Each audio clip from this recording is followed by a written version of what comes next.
बिस्मिल्लाहिर्रहमानिर्रहीम। तलबाए अज़ीज़ अस्सलामु अलैकुम वरहमतुल्लाहि वबरकातुहू।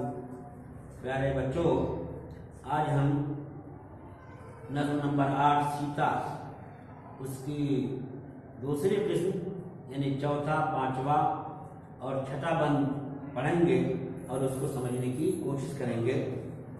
देखिए, चौथे बंद को पढ़ता हूं मैं। उठे फिर तेरा नाम लेकर जमा कुछ, जरी हौसला मंद सच्चे दयाले। हिला डाले ऐवान एक सल्तनत के, हिला डाले ऐवान एक सल्तनत के, तेरे पास बातें बड़ी आन वाले। तेरी वापसी कर रही थी ऐलान कि मिटते नहीं जुल्मतों से उजाले। मेरा अजीजों, जरी के माने तो किताब में लिखा हुआ है निडर, बहादुर, शेरदिल, हौसलामंद, जिसका हौसला बढ़ा हुआ, बड़े बड़े काम करने वाला, बहादुरी का हौसला हो, सच्चे दयाले, बहादुर। हिला डाले ऐवान एक सल्तनत के, लंका एक श्रीलंका जिसको कहते हैं, और सल्तनत की, वहां का राजा रावण था, राक्षस था। उसने जो है सीता जी को धोखे से अगवा करके ले गया था। तो सीता जी के जो पासवान थे, निगहबान थे, यानी राम जी पासवान के माने निगहबानी करने वाले, पासवान, हिफाजत करने वाला। राम जी, लक्ष्मण जी, उनके साथ और उनका जो साथ देने वाले थे वो सब जरी, हौसलामंद और दयालु थे। उन्होंने जब राम जी ने श्रीलंका पर हमला किया सीता जी को आजाद कराने के लिए, तो ऐवान सल्तनत वहां का हिल गया और जेर जबर हो गया। उसी की तरफ इशारा कर रहे हैं, हिला डाले ऐवान एक सल्तनत के, तेरे पास बातें बड़ी आन वाले। आन के माने आन वाले, शान वाले, शौकत वाले, जयाले, बहादुर, हिम्मत वाले, ये सब कह सकते हैं। तेरी वापसी कर रही थी ऐलान कि मिटते नहीं जुल्मतों से उजाले। उजाला जो है वह अंधेरे से मिटता नहीं है। ये एक रावण, एक राक्षस, एक देव, एक शैतान जो है वो कैद करके ले गया सीता जी को, और वहां से सीता जी को वापस लाया जा रहा है। तो इस बात की अलामत है ये कि जुल्मत से, अंधेरे से कभी उजाले मिटते नहीं हैं। हाँ, उसमें थोड़ी देर के लिए अंधेरा छा जाए, उजाला तकलीफ में आ जाए, ऐसा तो हो सकता है, लेकिन उजाला बिल्कुल मिट जाए ऐसा नहीं हो सकता। जैसे जुल्म अगर कहीं हो रहा है तो इंसान बिल्कुल दुनिया से खत्म हो जाए, ऐसा नहीं होता है। तो अगरचे सीता जी को अगवा करके राक्षस लेकर के गया था, लेकिन दयालु लोगों ने, निडर और जरी और हिम्मत वाले लोगों ने सीता जी को वापस लाए वो लोग, और ये साबित कर दिया कि जुल्मतों से उजाले मिटते नहीं हैं। उठे फिर तेरा नाम लेकर जमा कुछ, जरी हौसला मंद सच्चे दयाले। हिला डाले ऐवान एक सल्तनत के, तेरे पास बातें बड़ी आन वाले। तेरी वापसी कर रही थी ऐलान कि मिटते नहीं जुल्मतों से उजाले। बंद हो गया। अगला बंद, पांचवा बंद देखेंगे। सहे जो सितम बन गए सब फसाना, तलाफी का अब आ रहा था जमाना। हुई आह लेकिन ये कैसी तलाफी, दोबारा मिला जंगलों में ठिकाना। सलीब एक बाकी थी जो मामता की, उसे भी तो लाजिम था तन्हा उठाना। मेरा अजीजों, सहे जो सितम, जो जुल्म बर्दाश्त किए, जो तकलीफें उठाई, बन गए सब फसाना। फसाना कहते हैं ऐसी कहानी को जिसका सर पैना खत्म हो जाए, तो कहानी होती है, फसाना बन गई। तलाफी का अब आ रहा था जमाना, क्योंकि राम जी की एक सल्तनत थी, उनकी हुकूमत थी, ये था कि वनवास से वापस आएंगे तो हुकूमत करेंगे, तो जितनी भी परेशानियां और मशक्कतें उठाई थी सबकी तलाफी हो जाएगी। तलाफी कहते भरपाई को, सब मुसीबत परेशानी उठाए लेकिन उसकी तलाफी कर दी गई, यानी भरपाई कर दी गई। मैं एक मिसाल देता हूँ तुमको, जो हदीस शरीफ में है कि क़यामत के दिन अल्लाह ताला एक ऐसे बंदे को बुलाएंगे जो दुनिया में बड़ी परेशानी मुसीबत मशक्कत में रहा है, और उसको जन्नत का एक झोंका दिया जाएगा। बस समझो जन्नत में दाखिल किया वो निकाल दिया गया, या जन्नत का एक झोंका हवा कर दिया गया। वो इतना राहत महसूस करेगा कि उससे पूछा जाए मेरे बंदे दुनिया में तेरी कैसी गुजरी है, दुनिया में कभी मुझे परेशानी आई ही नहीं, सब परेशानी को भूल जाएगा। गोया कि जन्नत के झोंके से तलाफी हो गई, पूरी सब भरपाई हो गई। और एक ऐसा बंदा जो दुनिया में बड़ी शान आन बान वाला था, मोटर हवाई जहाज हेलीकॉप्टर सब उसके कब्जे में थे, हजारों खुद्दाम आगे पीछे चमके उसके चलते थे, उसको जहन्नम में गोता दिया जाएगा, एक लपट जहन्नम की, और पूछा जाएगा बोल दुनिया में कैसी तेरी गुजरी, दुनिया में कभी मुझे आराम मिला ही नहीं, ऐसा कहेगा। तो सीता जी ने जो तकलीफें जंगल बयाबान में उठाई थी उसकी तलाफी होने वाली थी, उसका जमाना आ रहा था। लेकिन कैसी तलाफी, कैसी तलाफी, अभी एक आजमाइश बाकी थी, अब वो भी सीता जी ही को उठानी थी, वो भी उठाकर तो उन्होंने बता दिया।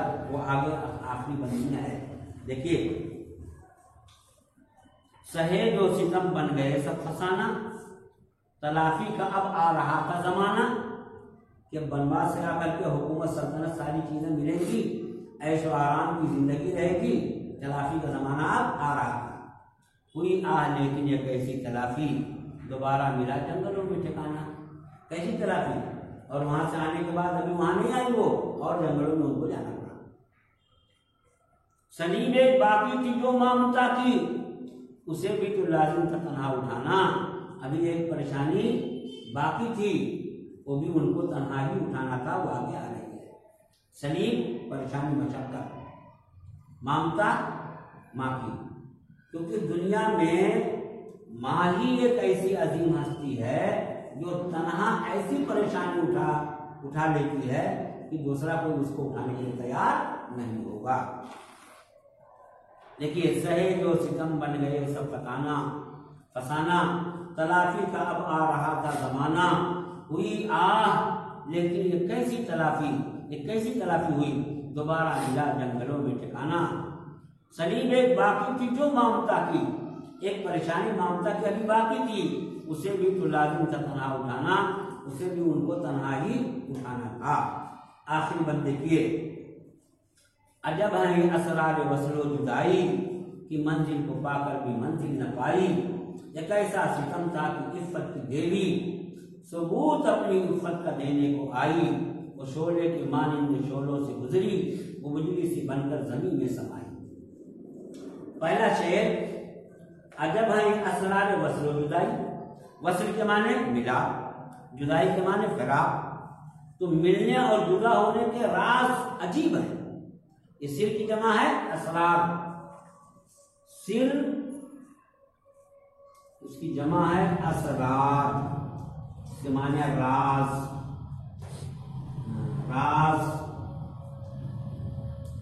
भेद, और दूसरा है इसरार, जिद करना।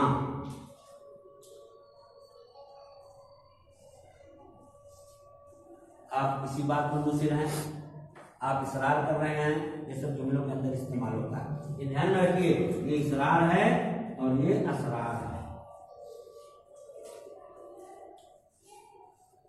अजब है असरार वसलो जुदाई, जुदाई और वस्ल के असरार यानी राज अजीब ही हैं कि मंजिल को पाकर भी मंजिल न पाई, मंजिल पर पहुंचने के बाद भी मंजिल नहीं मिली। कैसा राज है ये? मेरे अजीजों, आमतौर पर ये शेर को पूछा जाता सनात इसकी क्या है, तो कौन सी सनात है? वस्ल जुदाई। वस्ल के माने मिलना, जुदाई के माने अलग होना, गोया की तजाद है। और जिस शेर के अंदर ऐसे दो लफ्ज इस्तेमाल किए जाएं जो एक दूसरे के जिद हों, एक अलग अलग माने हों, तो उसको सनाते तजाद कहते हैं। गोया कि इसमें सनाते तजाद है। तो सीता जी जब आई वहां से वापस आ गई और अब राम जी के साथ आराम से रहना है, 14 साल वनवास को पूरा कर लिए हैं। तो किसी जाहिल आदमी ने, किसी जाहिल भगत ने कह दिया, शक किया सीता जी की पाकदामनी पर। और हिंदू मजहब के अंदर है कि अगर किसी की पाकदामनी पर शक किया जाए तो उसको अग्नि परीक्षा देनी पड़ती है, आपके चोलों से उसको गुजरना पड़ता है। अगर आपके चोलों से गुजर जाए तो उसकी पाकदामनी का एतबार कर लिया था पाकदामनी। तो सीता जी ये इम्तिहान भी देने के लिए तैयार हो गई। हालांकि उस वक्त कहा जा सकता था कि कमीने इतनी पाक दामन बीवी पर सीता जी को तू शक की निगाह से देखता है, लेकिन क्योंकि सीता जी पाक दामन थी इसलिए वो खुद अग्नि परीक्षा देने के लिए तैयार हो गई। चुनांचे वो शोलों की मानिंद गुजर गई, लेकिन बहरहाल उनके दिल को ये ठेस पहुंची कि मेरे ऊपर शक किया जा रहा है, इसलिए उन्होंने दुआ मांगी कि जमीन तो फट जा। दुआ मांगी और जमीन के अंदर समा गई, जमीन फट गई, उसमें समा गई। उसको देखो कैसा कहा जा रहा है, एक ऐसा सितम था कि इफ्फत की देवी, जो इफ्फत की देवी थी, सबूत अपनी इफ्फत का देने को आई, अपनी पाक दामनी का, अपनी इफ्फत का सबूत देने को आ रही है। वो शोले के मानिंदे शोलों से गुजरी, वो बिजली से बनकर जमीन में समाई। शोलों से गुजर गई और जैसे बिजली चमकती है, जमीन फट गई, उसके अंदर वो समा गई। मेरे अजीजों, यहाँ किताब के अंदर खुलासा भी लिखा हुआ है, आप इस खुलासे को पढ़ लीजिएगा तो पूरी नज्म का खुलासा आपके जहन में रहेगा। देखिए आखिर में 2 लाइन पढ़ता हूँ मैं कि सीता उस कैद से छूटकर और 14 बरस जंगल में गुजार कर अपने घर आई, मगर यहाँ भी उनके लिए एक आजमाइश तैयार थी। यहाँ एक आम आदमी की जिद पर, आखिरी बंद में बयान किया गया है, उनकी इज्जत और पाकीज़गी का सबूत मांगा गया, उन्हें आग से जिंदा गुजरना पड़ा। ऐसी हालत में सीता ने दुआ की, चुनांचे जमीन फट गई और सीता उसमें समा गई। तो पूरी नज्म, हर बंद, हर शेर आपके जहन में रहनी चाहिए। मेरे अजीजों, यहाँ मानवीय इशारात लिखे हुए हैं, उनको भी पढ़ देता हूँ मैं। मानवीय इशारात: पैहम मुतवातिर, पै दर पै, मुसलसल, लगातार। हवादिस, हादिसा की जमा, वाक़या, सान्या, सदमा। गुर्बत, बेवतनी, मुसाफिरत। जाला पैमा, रास्ता चलने वाला। रियाजत, सख्त इबादत। असील, कैद, असील, कैदी। सुपर, ढाल, आड़, मददगार। राक्षस, देव, शैतान, मुराद लंका का राजा रावण। जरी, निडर, बहादुर, शेरदिल। ऐवान, महल। तलाफी, अच्छा बदला। सलीब उठाना, मुसीबत बर्दाश्त करना। असरार, सिर की जमा, भेद, पोशीदा बातें। इफ्फत की देवी, पाकीज़गी की देवी, मुराद सीता। मेरे अजीजों, अब इसकी मशक़ी सरगर्मियाँ रह गई हैं, इंशाअल्लाह अगले पीरियड में उसको हल करेंगे। बहरहाल आप ये समझिए कि किताब के अंदर जो सरगर्मियाँ दी जाती हैं वो सिर्फ नमूना होती हैं, इसके अलावा अलग से मुमतहिन जो पेपर सेटर होता है वो सरगर्मियाँ निकाल सकता है और घुमा फिरा करके आपको पूछ सकता है। लेकिन अगर आपके जहन में पूरी नज़्म है तो आप अच्छी तरीके से उसका जवाब नहीं देंगे। अस्सलामु अलैकुम वरहमतुल्लाहि वबरकातुहू।